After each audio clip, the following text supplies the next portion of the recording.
started eShips, we were trying to reach out to a couple of warehouses of customers. And one fine day when we went to a warehouse, it was somewhere 8 in the evening.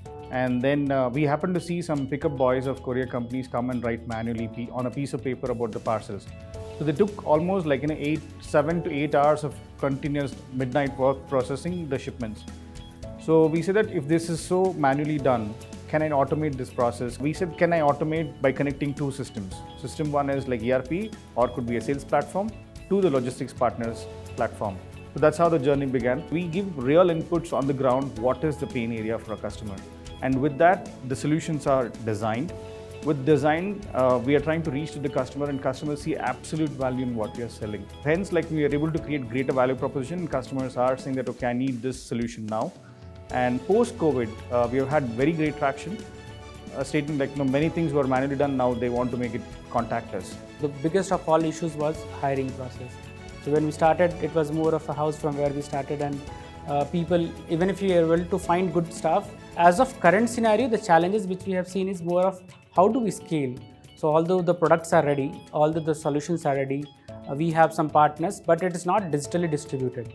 So the challenge which we are facing is how do we digitally distribute our solutions to the millions of the sellers who are based across India. The total overall vision of the company is to build some solutions which is for the companies of the present, past, and even for the companies of the future. So we will be solving problems in relation to logistics which can be coming in the future. So we have understood the pain points that has somehow convinced the investors and the customers that these guys have really feet on the ground and they are really working to solve the pain which end consumer is having. We started from one customer which is based out of warehouse. We were trying to figure out the pain points which these companies are having.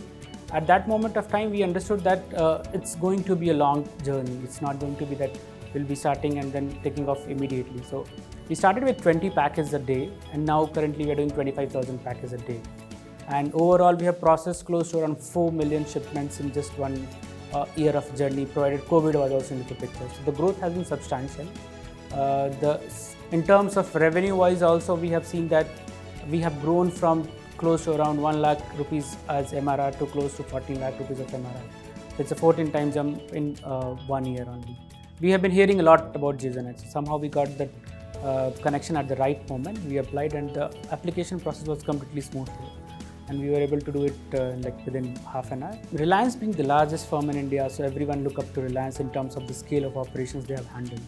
And when it comes to Jio, the pace at which they have scaled up, that was one of the good things which any startup will look up to. So when we got enrolled for the JioGenex, we got to stay in their campus for 1.5 months, and that time we interact with a lot of very senior folks in the Jio platforms and all. There we understood that it's not so easy to build a business, first of all, but even if you build a business, how do you scale it? So that was one of the key learnings we learned from a lot of mentors who trained us in that due course of time.